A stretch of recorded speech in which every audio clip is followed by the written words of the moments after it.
Every ఇండియన్కి తెలియాల్సిన విషయం ఏంటంటే విజిట్ వీసాలో చాలామంది ఇక్కడికి వచ్చేస్తారు. అవును. కొంతమంది మనం అక్కడ ఇండియాలో ఉన్నప్పుడు ఏం చెప్తారు, అరే మీకు జాబ్, మీ కమ్యూనికేషన్ స్కిల్స్ చాలా బాగున్నాయి, మీ వొకాబులరీ బాగుంది, మీ స్కిల్స్ బాగున్నాయి, మీకు ఈ ఊరికే జాబ్ వచ్చేస్తుంది అని అంటారు. బట్ వాస్తవం తెలియాల్సిన విషయం ఏంటంటే ఇక్కడ బంగ్లాదేశ్ నుంచి, ఫిలిపిన్ నుంచి, పాకిస్తానీ నుండి అందరి కంట్రీస్ నుంచి కాంపిటీషన్, హెవీ కాంపిటీషన్ ఉంటుంది ఇక్కడ. సో ఏదైనా జాబ్ అక్కడ వెతుక్కొని ఇక్కడికి రావటం కరెక్ట్, కానీ ఇక్కడ విజిట్ వీసా వేసుకుంటే మనం నాశనం అయిపోయింది. సో ఫైనల్గా ఆ రోజు ఇంకా ఉండడానికి లేదు, తినడానికి లేదు అనుకున్న క్రమంలో నేను అక్కడ దుబాయ్లో, మన ఇండియాలో జాబ్ చేస్తున్నప్పుడు హైదరాబాద్ ప్లాటినం హోటల్లో రిసెప్షనిస్ట్గా చేస్తున్నప్పుడు ఒక పర్సన్, బిగ్ షాట్ లాంటి వాడు, వెట్కో గార్మెంట్స్ అని లులు హైపర్ మార్కెట్స్కి టెక్స్టైల్ ఫ్యాక్టరీ ఉంది వాళ్ళకి, ఈ గూడ్స్ అనేది సప్లై చేస్తూ ఉంటాడు, మన గార్మెంట్స్ అనేది సప్లై చేస్తూ ఉంటాడు. ఆయన బిజినెస్ కార్డ్ షేర్ చేశాడు నాకు.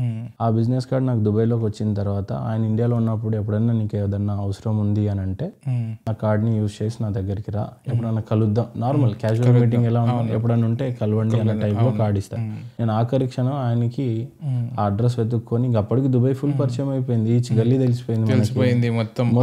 మీరు మొత్తం స్ట్రగలింగ్ లో అన్ని స్టేజెస్ వాక్ తిరిగినాం కాబట్టి ప్రతి బిల్డింగ్ ఇంకా క్షుణ్ణంగా తెలిసి ఉంటుంది. సో ఆయన, నాకు తెలిసి ఇప్పుడు వచ్చిన వాళ్ళకన్నా మీకు ఇంకా బాగా తెలిసి ఉంటుంది మొత్తం ఎక్కడ ఏముందో అని. అప్పుడు ఆ అల్తురేయా టవర్స్ అని చెప్పి 5th ఫ్లోర్కి ఆ భగవాన్ జట్వానీ గారి దగ్గరికి వెళ్తే పాపం ఆయన నాకేం హెల్ప్ చేయలేక ఆయన పర్సులో ఎంత డబ్బులు ఉంటే అంత తీసి ఓ 3000 కట్టలు ధరమ్స్ ఇక్కడ ఇలా తీసి నాకు ఇచ్చేసాడు. నేనేం చేయలేను కానీ ఈ డబ్బులు తీసుకొని నువ్వు ఏమన్నా వెతుక్కో, but don't leave your professional అన్నాడు ఆయన. నువ్వు ఏవియేషన్ చేసావు, 4 రోజులు స్ట్రగుల్ అవుతావు, కాంప్రమైజ్ అవ్వకు, నీ ప్రొఫెషన్ వదులుకోకు, దొరుకుతుంది అని అన్నాడు. అట్లా నేను చాలా కష్టపడి ఆ 3000 మళ్ళీ నేను ఆయనకు తిరిగి మొన్న రీసెంట్గా పే చేశాను. ఒక 1.5-2 years బ్యాక్ 10 times కలిపిస్తే ఆయన కూడా ఆ డబ్బులు తీసుకోలే.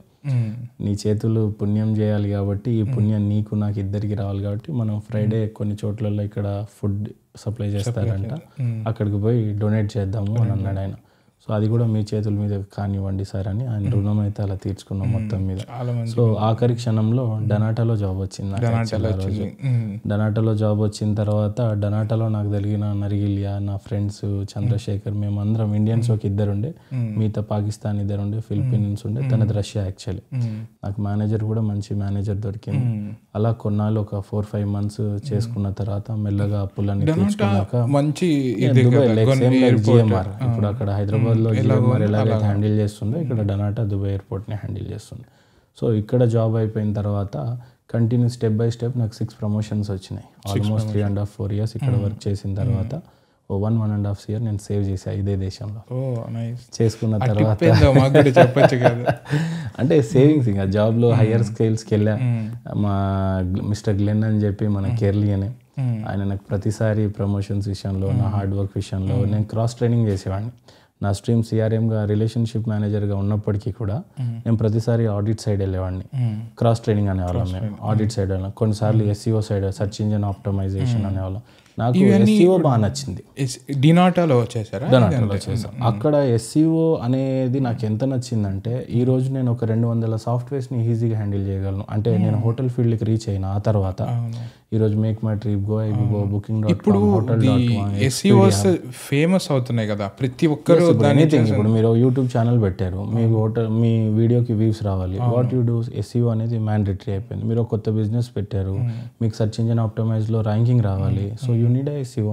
ఇప్పుడు సపోజ్ మీరు కొత్త హోటల్ స్టార్ట్ చేశారు, హైదరాబాద్లోనే స్టార్ట్ చేశారు, ఈరోజు 1200 హోటల్స్ ఉన్నాయి, కానీ బిజినెస్ ఒక 100 హోటల్స్కే జరుగుతుంది. ఆ 100లో మీరు ఉండాలి, టాప్ 10లో ఉండాలి. So again you need SCO support. So అదే నాకు ఫుడ్ పెట్టింది ఈరోజు. సో మీరు ఏవియేషన్తో పాటు ఇది కూడా నాలెడ్జ్ ఉంది. క్రాస్ ట్రైనింగ్లో నాకు ఈ ఎస్సీఓ అనే దగ్గరికి వచ్చేసరికి అదే నాకు బెడ్ అండ్ బటర్ అయిపోయింది. ఆ తర్వాత నేను ఇండియాకి రీచ్ అయిన తర్వాత ఐక్యూ టీమ్ యాక్టివ్ అని ఒక సాఫ్ట్వేర్ కంపెనీ స్టార్ట్ చేసిన. ఆ IQ team active software company nothing but ఇప్పుడు మేక్ మై ట్రిప్కి బుకింగ్ ఇంజన్ ప్రొవైడ్ చేయాలి. సిమిలర్ మీరు కార్డ్ డీటెయిల్స్ ఇచ్చినప్పుడు అమౌంట్ కట్ అవుతుంది, ఎయిర్లైన్స్ వాళ్ళకి సగం అమౌంట్ వెళ్తుంది, మేక్ మై ట్రిప్ వాడికి సగం అమౌంట్ వెళ్తుంది. దిస్ ప్రోడక్ట్ వి కాల్డ్, అక్కడ ఒక ప్రోడక్ట్ హ్యాండిల్ చేస్తుంది బుకింగ్ ఇంజన్. ఇలాంటి ప్రోడక్ట్స్ మేము డిజైన్ చేసుకుంటూ చిన్న పెద్ద కంపెనీస్తో కలిసి పని చేసుకున్నాక కొన్నాళ్ళకి పోతే ఎయిర్లైన్స్ కాకుండా 5-star హోటల్స్కి ఇచ్చాం. చాలా బాగా నడిచింది. అప్పుడు హోటల్స్లలో బిజినెస్ ఎంత వస్తుందో నేను చూశాను. ఓకే. నేను అనుకున్నా why don't we start our own hotel. వేరే సో హోటల్స్ మీరు ఫస్ట్ హోటల్ పెట్టారు. హోటల్ పెట్టలేదు. ఇక్కడ నుంచి వెళ్ళిన తర్వాత ఐక్యూటీమ్ యాక్టివ్ అనే సాఫ్ట్వేర్ కంపెనీ పెట్టి ఎయిర్లైన్స్ రిలేటెడ్గా కొన్ని ప్రోడక్ట్స్ డిజైన్ చేసాం. అక్కడ అంతగా మనకి ఆపర్చునిటీస్ లేవు, because already UK based company little app అని ఇలాంటివి చాలా కూడా ఎయిర్లైన్స్ని చుట్టుముట్టేసి ఉన్నాయి. అంత పెద్ద ప్లేయర్ ముందు మనం స్టార్ట్అప్ పనిచేయాలి. అప్పుడు కానీ చెప్పలేము, దాన్ని డెవలప్ చేసుకుంటే అది కూడా నెక్స్ట్ లెవెల్ అవుతుంది. ఆ తర్వాత ఎప్పుడైతే హోటల్ సైడ్ స్టార్ట్ చేశానో, హోటల్ కూడా నేను జస్ట్ ఒక 22 రూమ్స్ది బాయ్స్ హాస్టల్ ఉండే. ఆ బాయ్స్ హాస్టల్ని నేను తీసుకొని దాన్ని హోటల్గా కన్వర్ట్ చేసిన. ఇంటీరియర్ అంతా నేను చేయించిన 20-25 lakhs పెట్టి మొత్తం ఇంటీరియర్ చేసిన తర్వాత, ఆయన కూడా బిల్డింగ్ ఓనర్ కూడా ముస్లిం సోదరుడు.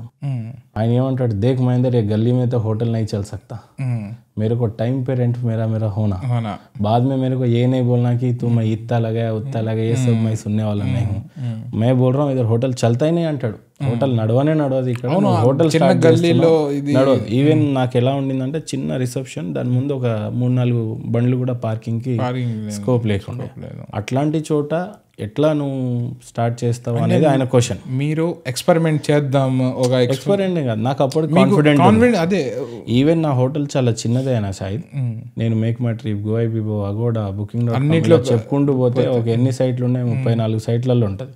గూగుల్లో లక్డీ కప్పులో టాప్ ఫస్ట్ ర్యాంక్లో ఉంచాడు నేను ఆ ప్రాపర్టీ ఎస్ఈఓ కూడా. అంతా టాప్ పకడ్బందీగా చేసిన. ఫస్ట్ మంత్ నేను 9 lakhs బిజినెస్ చేసేసిన. దాంట్లో 4 lakhs నాకు ఎక్స్పెండిచర్ పోయినా, ఇంట్లో కూర్చొని 5 lakhs మిగిలింది నాకు, చిన్న హోటల్లోనే. ఇక నేను పక్కనే అపార్ట్మెంట్ తీసుకున్న, అరుణ్ అపార్ట్మెంట్. నేను ఇప్పటికీ అదే అపార్ట్మెంట్లో ఉన్నా.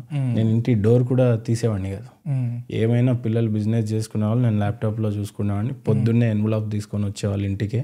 నేను మొత్తం ఆడిట్ ఫైల్ చెక్ చేసుకునేవాడిని. చిన్న హోటలే కానీ అడ్మినిస్ట్రేషన్ చాలా బ్యూటిఫుల్ ఉండేది. ఆ హోటల్ నుండి కొంత అమౌంట్ సేవ్ చేసి నేను కార్పొరేట్ వాళ్ళతో బాగా ట్రావెల్ అయి ఉన్నా, వాళ్ళతోనే తిరిగిన, అలాంటి కంపెనీ ఒకటి ఫామ్ చేయాలి, అంత మంచి ప్రాపర్టీ ఒకటి తీసుకోవాలని రెయిన్బో టవర్ అని ఒక 3 star హోటల్ తీసుకున్నా. అప్పుడు మనోళ్ళే బాసిత్ భాయ్, అన్వర్ భాయ్ వీళ్ళు సపోర్ట్ చేస్తే అప్పుడు ఒక 3 star హోటల్ తీసుకొని దానికి దగ్గర 1.5-2 కోట్లు ఇన్వెస్ట్ చేసి చాలా బాగా నిలబెట్టుకున్నా ఆ ప్రాపర్టీ. ఇదంతా 2016-17 ఆ పీరియడ్లో. ఇక్కడ 2.5-3 years ఏమో దుబాయ్లో అయిపోయిన తర్వాత డైరెక్ట్గా అక్కడికే వచ్చాను.